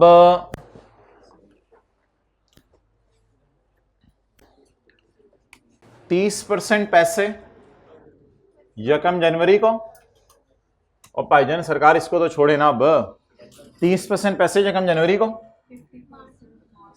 50% जब डिलीवरी नहीं होनी है, और 20% अगले साल। ये तो कहानी होगी कैश की, ये सिंगल एंट्री होगी इंशाल्लाह। सिंगल एंट्री हमारी गलत नहीं होगी, अब सिंगल एंट्री हमारी गलत नहीं होगी। कैश डेबिट कितना 1200 बनता है, कैश डेबिट 1200, कैश डेबिट 2000, और फिर बाकी रिसीवेबल ही होगा, ठीक है। तो कैश डेबिट 1200, कैश डेबिट 2000, और बाकी फिर अभी रिसीवेबल में ही जा सकता है, या जो भी होगा बाकी तो फिर अगले साल ही होगा, पता नहीं, वो भी डिपेंड करता है, सर्विस रेंडर करेंगे तो ही रिसीवेबल होगा। तो 20% तो नहीं आया इस साल। तो कैश की एंट्रीज दो मैंने कर ली सिंगल एंट्री, जो मेरी गलत नहीं होनी चाहिए। कैश डेबिट 1200, कैश डेबिट रकम 2000, और एक डिलीवरी भी होनी है। तो रेवेन्यू क्रेडिट 3273 से मैंने रेवेन्यू क्रेडिट करना है। Whenever I will sell और deliver, and luckily I am delivering it on this date, इसलिए मैंने डिलीवर का लफ्ज़ भी साथ लिख दिया। अब देखते हैं मेंटेनेंस सपोर्ट का क्या करना है, इसका कितना रेवेन्यू बुक करना है, और सॉफ्टवेयर अपग्रेड का रेवेन्यू का बुक करना है। At year end 80% work has been completed on the new version of printing software. Seller ने, कौन बोला है? एक्सेलेंट, अच्छा है यार, तो आज नहीं।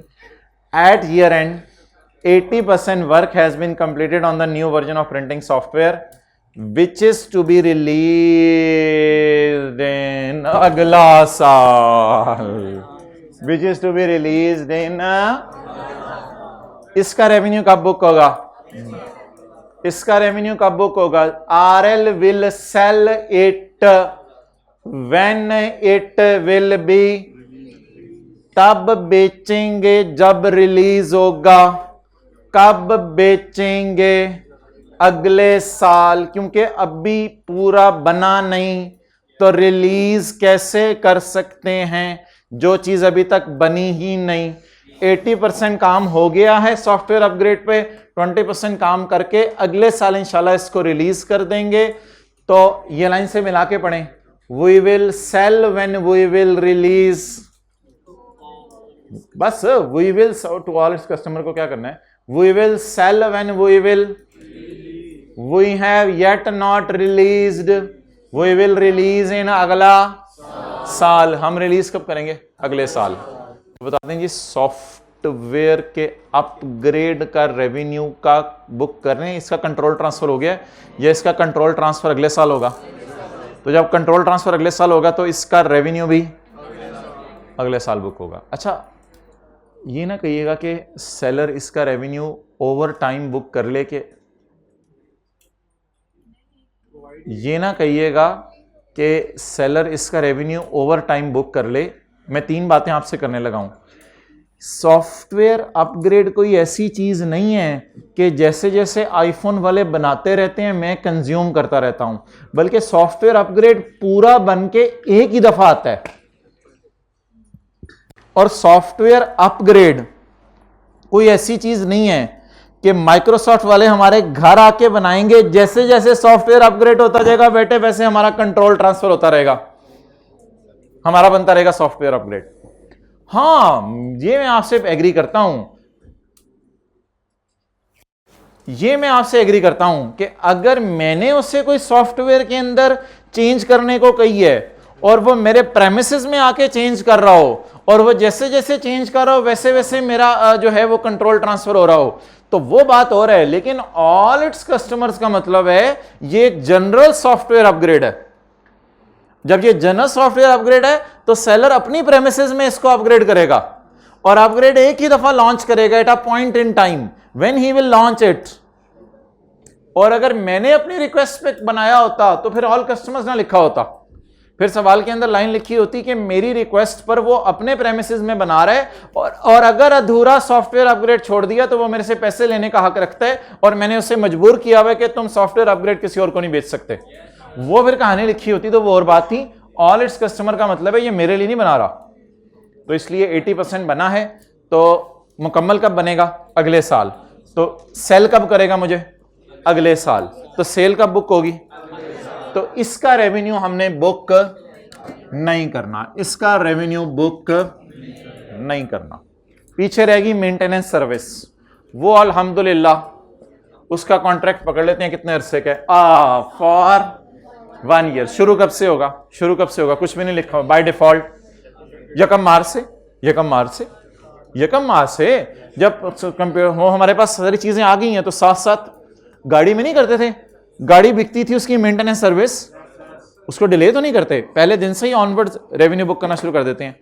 तो यकम मार्च से लेके 31 दिसंबर तक, 31 अगस्त तक, मादरत ईयर एंड के ऊपर 31 अगस्त पे आके मार्च से 31 का देखेंगे, मार्च, अप्रैल, मई, जून, जुलाई, अगस्त, तो 6 मंथ का रेवेन्यू इंशाल्लाह हम इसका बुक करेंगे। तो इसका रेवेन्यू फुल बुक करने कब? कब? यकम मार्च को। मैं आपकी सिंगल एंट्री सही करा रहा हूं, सही करें। कैश की एंट्रीज में करा चुका हूं दानिश। कैश की एंट्री, कैश डेबिट 1200 यकम जनवरी, कैश डेबिट 2000 यकम मार्च। बाकी भी सिंगल एंट्री सही करें। इसका रेवेन्यू फुल क्रेडिट करें यकम मार्च। इसका रेवेन्यू हमारे साथ बुक, इसका 31 दिसंबर को बुक होगा 6 माह का। तो ये अगर आप मुझे कहते हैं तो मैं सिंगल सिंगल एंट्रीज करके आपके सामने लिख देता हूं ताकि इजी मार्क्स अचीव हो जाएं। लेकिन ये पेपर में कोई अप्रोच अच्छी नहीं है, इसलिए मैं इसको लिख के अभी काटने लगा हूं। लेकिन for the purpose of feeling your self comfortable, कि आप कंफर्टेबल फील करें। अच्छा यार, इस सवाल में ना कोई एक डेडलॉक होता है। इस लाइन को देख के लोगों ने कहा हुआ है कि यहां पे अजम्पशन लेके सवाल चला दिया करो, ना समझ आ रही हो तो कुछ लिख दो। क्या अजम्पशन ले सकते हैं बस कि 210 ही सेल प्राइस है, चला दो सवाल आगे, अल्लाह का शुक्र है, तो 400 चलो आगे, पूरे मार्क्स आपको मिलेंगे। ऐसी जगहों पे तो डेडलॉक क्रिएट होता है। अब जो फंस जाते हैं वो एलोकेशन ही नहीं करते फिर आगे, तो ऐसी जगहों पे कोई ना कोई अजम्पशन लेके चलानी होती है। मैं आपको बताया था सीए फाइनल का एक पेपर था, मुझे इस बात समझ नहीं आ रही थी, तो वो थ्योरी का सवाल नहीं था, न्यूमेरिकल का सवाल था, लेकिन 13 से 14 लाइनें मैंने लिखी कि मुझे ये समझ आ रहा है सवाल से और मैंने ये असम्पशन ली है। तकरीबन पौना सफ़ा बन गया था। वो लेने के बाद फिर अगले सफ़े से मैंने सवाल सॉल्व करना शुरू कर दिया। मैंने कहा सरकार अब ये सोल्यूशन है, तो हाँ पास हो गया था। तो असम्पशंस लेनी पड़ती हैं और उसको बतानी पड़ती हैं भाई ना, खुद ही डेडलॉक क्रिएट कर दो। बाद में पता चलता है कि अस्सी सारी बोंगियाँ मारी थी, लेकिन वो इम्प्रेस हो जाता है। अच्छा, लेकिन कुछ ना कुछ अगर सही की, ओके, पता चले इसको लीज समझ के डिस्काउंटिंग करके आगे पूरा सवाल सॉल्व, ये तो नहीं ना। उसको बताना होता है कि असम्पशन ले रहे हैं। हाँ बता दें बिल्कुल, खास तौर पे कोई बोंगी हो तो। अच्छा, एक मिनट 31 अगस्त मुझे अधूरी अधूरी एंट्रीज करवा दें ताकि पूरी पूरी फिर मैं काट के दोबारा करूंगा। कैश सरकार 4000 ज़रब 10 ये एक की है, हमारे प्रिंटर 10 हैं। 4000 ज़रब 10 ज़रब 30%, ये कैश आ जाएगा। ना फिगर्स ना निकालें, मैंने प्रॉपर डबल एंट्रीज करानी है, मैं सिंगल एंट्रीज के याद नहीं डलवाना चाहता, लेकिन मैं आपको इजी मार्क्स बता रहा हूं कैसे गेन होते हैं। फिर उसके बाद कैश डेबिट 4000 ज़रब 10 प्रिंटर ज़रब 50%।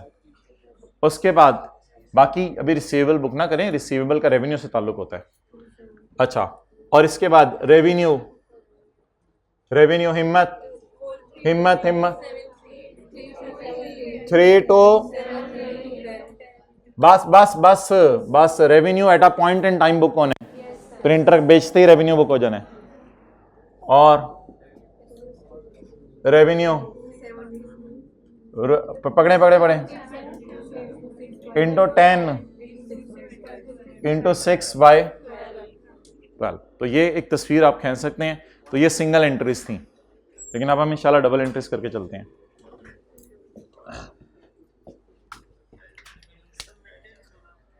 मेंटेनेंस तो यार जाहिर सी बात है, बाय डिफॉल्ट जिस दिन चीज डिलीवर होती है, यकम मार्च को प्रिंटर डिलीवर हुआ है ना, उसी दिन से फिर मेंटेनेंस भी राइज हो जाएगी।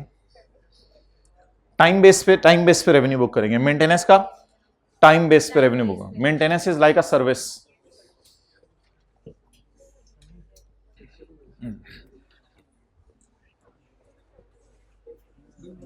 बस साहब मैंने तो तस्वीर खींचने को कहा था। चलें ये एंट्री करें पहली। कितना कैश?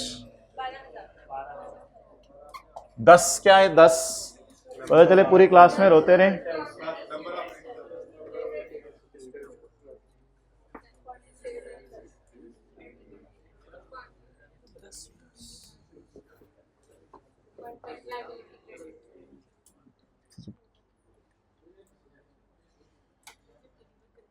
स्टिल हैं कुछ लोग तो बोल रहे हैं।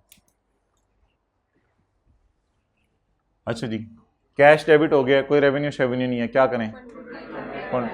कैश डेबिट हो गया, ना प्रिंटर डिलीवर हुआ, वो जो कम मार्च को होने, ना सॉफ्टवेयर अपग्रेड डिलीवर हुआ, वो अगले साल होने। मेंटेन कचरे, सॉफ्टवेयर ही नहीं है और हार्डवेयर ही नहीं है हमारे पास, मेंटेन किसको करना है? 12। तो ये वो सवाल था जो सुबह मैंने प्रेजेंटेशन कराई थी। कैश पहले आ गया कैश पहले आ गया, और अल्लाह का शुक्र है वही वाला सिनेरियो होना है। सिंगल एंट्री मारें, सिंगल एंट्री भी नहीं, कैश और रेवेन्यू की 2 एंट्री सीधी सीधी मारें जिसमें गलती का चांस नहीं है। कैश डेबिट बड़ा फख्र से मारें, 4000 ज़रब 10 20,000। कैश डेबिट मारें 20,000 से, हाइब्रिड में उठा के सबको। कैश डेबिट मारें 20,000 से, और रेवेन्यू क्रेडिट मारें 3273। क्या है? एक प्रिंटर की allocated transaction price multiplied by. अच्छा, अब मैंने कहा था बिला वजह ना रिसीवेबल ना बुक कर दिया करें, बिला वजह रिसीवेबल ना बुक कर दिया करें। क्या पता पहले कोई रिसीव हुआ हो। अल्लाह का शुक्र है ये बात आज की क्लास में तीसरी दफा हो रही है। बिला वजह रिसीवेबल ना बुक कर दिया करें, क्या पता पहले कोई रिसीव हुआ हो। अब आप मुझे बताएं, कॉन्ट्रैक्ट लायबिलिटी डेबिट 12,000। अब भी अगर एंट्री टैली नहीं हो रही तो मुझे यह लगता है कि एंटिटी ने परफॉर्म कर दिया है और कस्टमर ने अभी तक उतने पैसे। इसे क्या कहते हैं? Entity has performed. इसे क्या कहते हैं? Customer has performed. तो what I think entity has performed of 32,000 by delivering the goods and customer has only paid 32,000. Entity has performed for 32,730. Customer has only paid 32,000. तो 730 is receivable. अब ये बहस है कि ये रिसीवेबल है या कॉन्ट्रैक्ट एसेट है। तो ये रिसीवेबल है क्योंकि मैंने सिर्फ अगले साल का वेट करना है, कोई प्रोग्रेस का लफ्ज़ नहीं लिखा हुआ। इस बात को मैं कंक्लूड करूंगा इंशाल्लाह मंडे वाली क्लास में कि रिसीवेबल है या कॉन्ट्रैक्ट एसेट है। भाई है ना, मैंने आपको बता दी, अब कोई हल नहीं है। मैं ये चीज़ें करानी है तो करानी है, अब जिसने जाने जाए। अब सोवर क्या, अब इन द एंड आके यही करना था तो फिर पहले दिन से ही बता देते, हर टॉपिक को थोड़ा थोड़ा अधूरा छोड़ दें। और अब आपकी मर्जी है, घर बैठ के लेना है, इधर आके लेना है, it's up to you now. अच्छा बोलें जी। अब एक दिन ऐसे ओवरडोज से नहीं की जा सकती कि जो समझ आया वो भी ख़त्म करें। 730।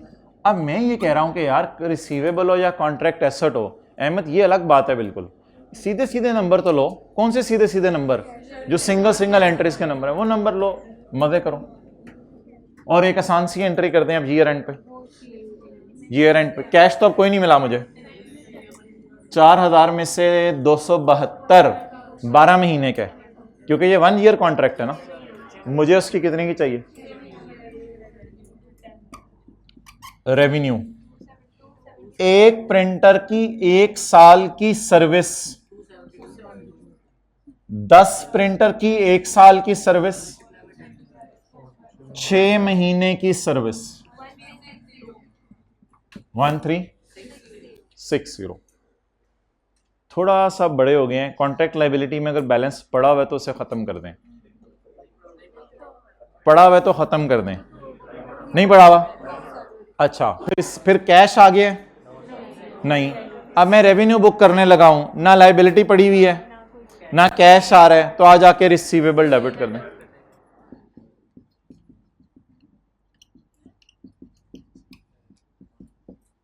वही जर्ज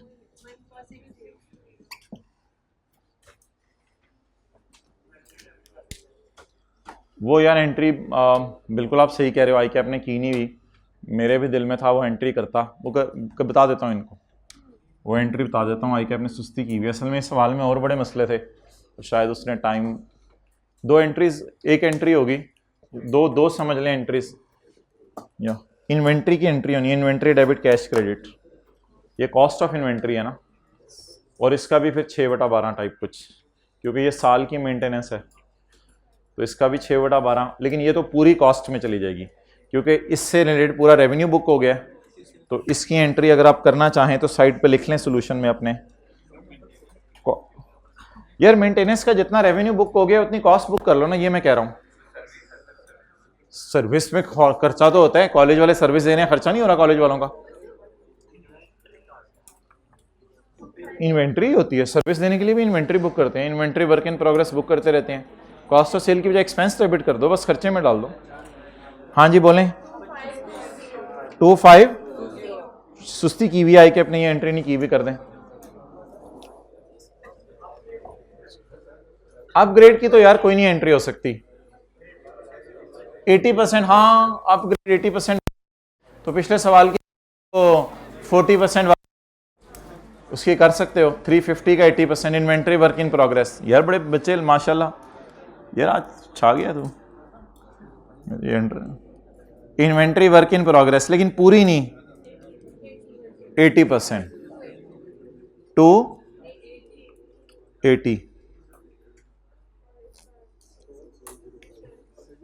कैश क्रेडिट, यार वो असल में ना सॉफ्टवेयर 80% बन गया है, तो 80% बन गया है, सॉफ्टवेयर अपग्रेड 80% बन गया हमारे साल में, वो नहीं सवाल था 40% पे 150 मिलियन का बना है अभी, तो 80% 100% 350 का बनना है, तो इसका 80% फिर, बड़े यार तेज निकल रहे हैं बच्चे आजकल माशाल्लाह।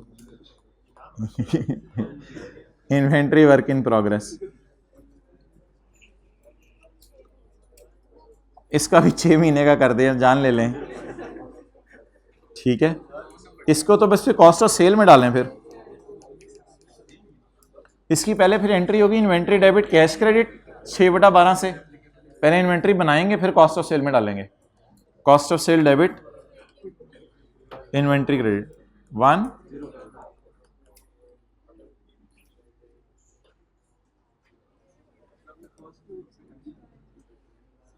हाँ जी फर्स्ट की भी बनेगी, फिर इससे ऊपर वाली entry inventory debit cash credit 2520। असल में पता है ये लोग किस तरफ जा रहे हैं, मैं सिर्फ आपको एक चीज की मिसाल दे देता हूं, बाकी इंशाल्लाह आपसे हैंडल हो जाएंगी। मैं एक चीज की आपको मिसाल देता हूं, ये लोग किस तरफ जा रहे हैं, एक मिनट, ये लोग जा रहे हैं साइड पे, देखें जरा, सेल, एक मिनट, सेल 3732, ये लोग इस तरफ जा रहे हैं जरा,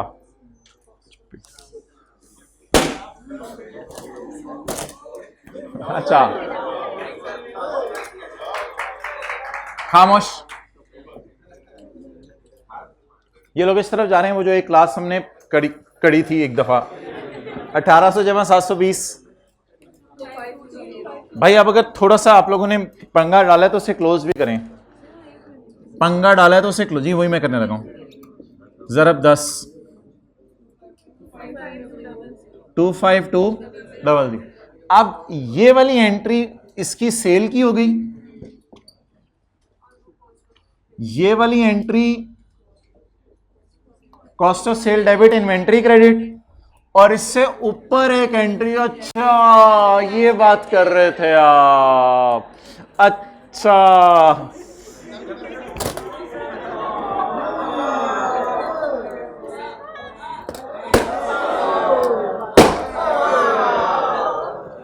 कितनों को याद आ गई ये बातें? Inventory debit cash credit 25200 25200। ये कॉस्ट ऑफ सेल की, ये सेल की, और ये इन्वेंट्री खरीदने की।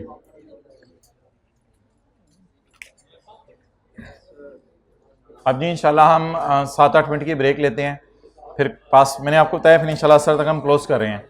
फिर पास पेपर का क्वेश्चन 12 करना है और इसको हम पार्ट सी के तौर पे रिकॉर्ड करेंगे, और साथ जो हैं वो हम करेंगे इंशाल्लाह एक डिस्काउंटिंग का क्वेश्चन। इसके बाद छुट्टी, कुछ लोगों से मेरी कुट्टी। फिर असर के बाद वो मैंने जो दो सॉफ्टवेयर की एग्जांपल्स थी, वो जो सॉफ्टवेयर की एग्जांपल कल जल्दी जल्दी नहीं की थी, वो दो सॉफ्टवेयर की एग्जांपल्स बिल्कुल रिलैक्स होकर पढ़नी है, आधा घंटा, वो पार्ट डी बनेगा। वो मैं कहूँगा आप बेशक घर ही जाके ले लीजिएगा, लेकिन अब मैंने पास पेपर क्वेश्चन 12 डिस्कस करना है और एक डिस्काउंटिंग का सवाल करना है, उस पर हमारे 40 मिनट लग जाने हैं। ठीक है जी। कॉन्ट्रैक्ट एसेट को तो अब अगली क्लास में फ्रेश होकर ज़रा मैं बताऊँगा। हाँ ये पार्ट ओवर कर दो।